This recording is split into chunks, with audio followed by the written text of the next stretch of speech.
Tu servidor, Abraham García Berber, actualmente asesor de la empresa Coco Colima y del sistema Producto Palma de Coco en el estado de ¿El Colima. sistema producto qué cargo tiene? ¿Integrante? Asesor Asesor. técnico.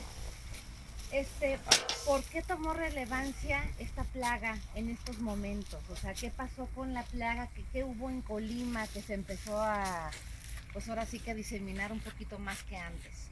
Sí, la situación es que en los predios vecinos de los palmares se empezaron a establecer cultivos que son hospederos alternantes, donde perfectamente se alimenta esta plaga. Nosotros pudimos ver que a partir de hace unos 7 años para acá empezó a incrementarse mucho más la población debido a cultivo de caña de azúcar, piña, papaya. Entonces eso favoreció el ambiente para que esta plaga pudiera dispararse en cuanto a cantidad de individuos. Te comentaba que se alimenta de una, pero se reproduce en una específicamente.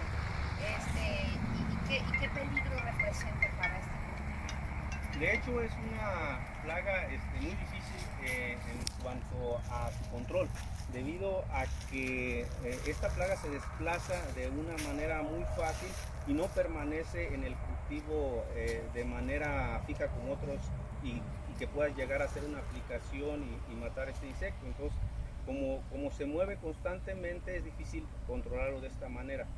Por eso consideramos que una de las mejores formas de poder controlarlo es no tener un hospedero alternante, no tener plátano maduro, no tener piña maduro.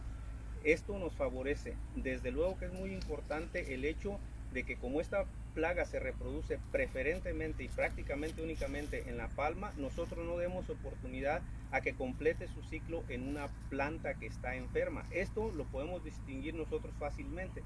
Si nosotros eliminamos esta planta antes de que haya una siguiente generación, nosotros vamos a disminuir esta población.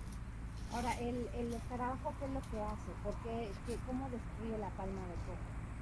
Lo que sucede en términos muy prácticos es que donde hay una planta enferma, esta hace las veces de un atrayente, atrae insectos que andan cerca por ahí. Entonces lo que hace es que la hembra, para poder reproducirse, va y ovoposita en una palma. ¿Qué es ovoposita? Poner huevecillos en Entonces, repetimos eso, Sí. la hembra llega ahí. Ajá.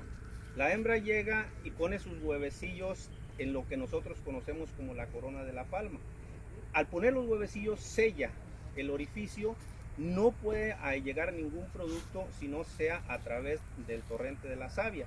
Entonces estos huevecillos en 2 o 3 días eclosionan o salen los gusanitos que conocemos como larvas. Estos empiezan a alimentarse del tejido blando de la palma y entonces es cuando empieza a la palma a tener problemas para poder alimentarse y muere. Pero el problema es todavía más grande porque esas larvas se convierten en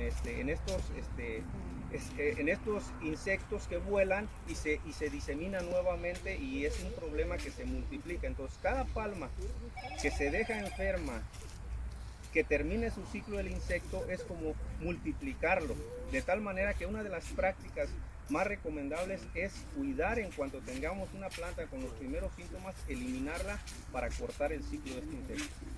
Ahora, esta plaga pues está complicado, ¿no? Porque la altura de un ser humano pues no es visible, si está ahí, ¿no? Tienes que subir varios metros de altura. Es caro. ¿Y qué tanto apoyo hay? ¿Cómo se combate esta plaga? Para empezar, ¿cómo la detectan desde abajo, no? Porque imagino que se deposita el huevecillo arriba en el nacimiento de las palmas. Y si es caro el tratamiento, ¿cómo se hace esta detección? De hecho, la detección de que una planta tiene este problema se puede apreciar después de 22 días aproximadamente que llegó el insecto. Entonces, si en ese momento se hacen medidas de control en esa planta, podemos rescatarla.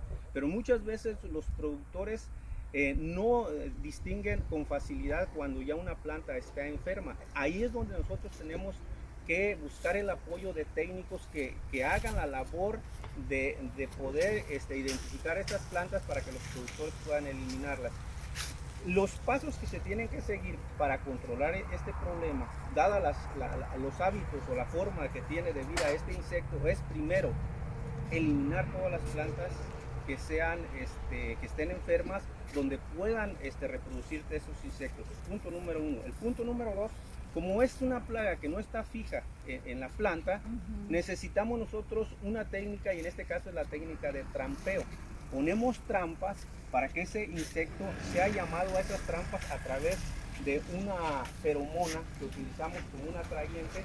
Llega el insecto, lo capturamos ahí y lo eliminamos. Si nosotros quitamos las plantas enfermas, lo trampeamos, nuestro problema está resuelto. Pero el problema más crítico se da cuando hay solamente un productor que lo hace y los vecinos no. De tal manera que para poder controlar este problema necesitamos la intervención de los productores en su totalidad y desde luego las instancias que corresponden tanto del aspecto gubernamental como de la industria que se sumen a esta acción. Y yo creo que el problema es muy sencillo de resolver, complejo porque requiere la organización de los productores para que todos lo puedan hacer. ¿Es caro? ¿Y quién le está poniendo dinero ahorita? ¿Hay apoyos estatales, federales? ¿Hay fondos para combatir al picudo? ¿O están de su bolsillo ustedes sacando para combatirlo?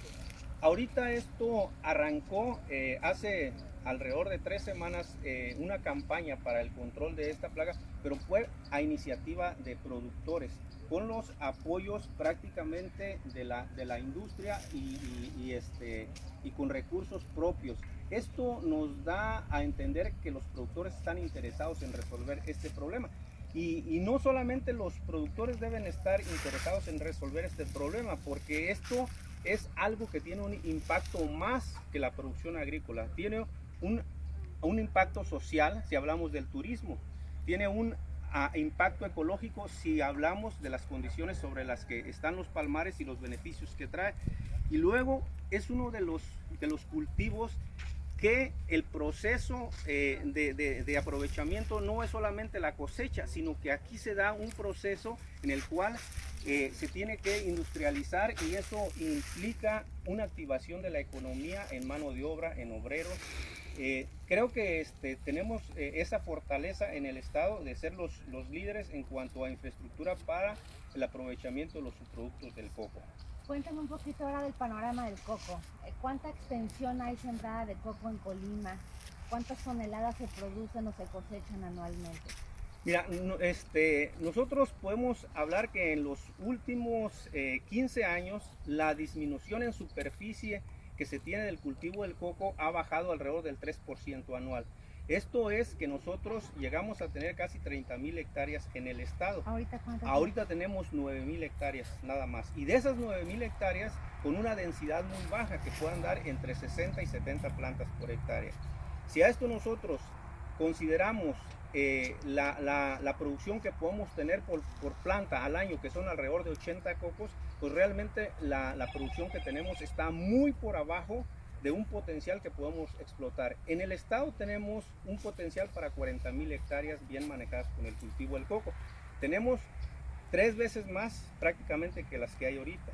Ahora, nosotros estamos encaminando el cultivo del coco a ser más rentable, y una de las formas más rentables de hacerlo es con un cultivar que sea más productivo.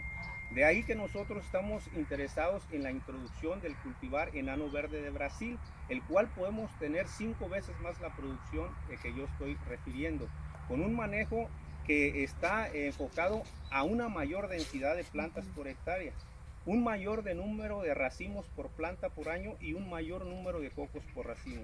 Esto nos da la posibilidad de, en vez de esta producción que tenemos, 5 veces aumentarla.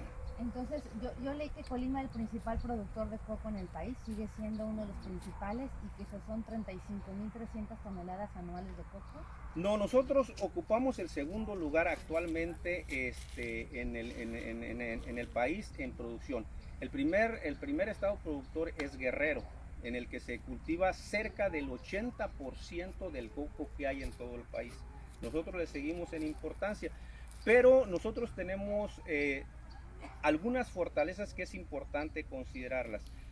La organización que se tiene a los productores ahorita nos da la pauta a que este proyecto y esta intención de control del picudo sea prácticamente un modelo que lo podemos replicar a nivel nacional, en lo cual los productores están ellos más interesados que cualquiera de las organizaciones que haya o instancias gubernamentales en que se resuelva el problema.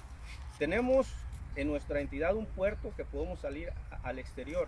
Tenemos la mayor cantidad de infraestructura industrial que hay en el país para el coco.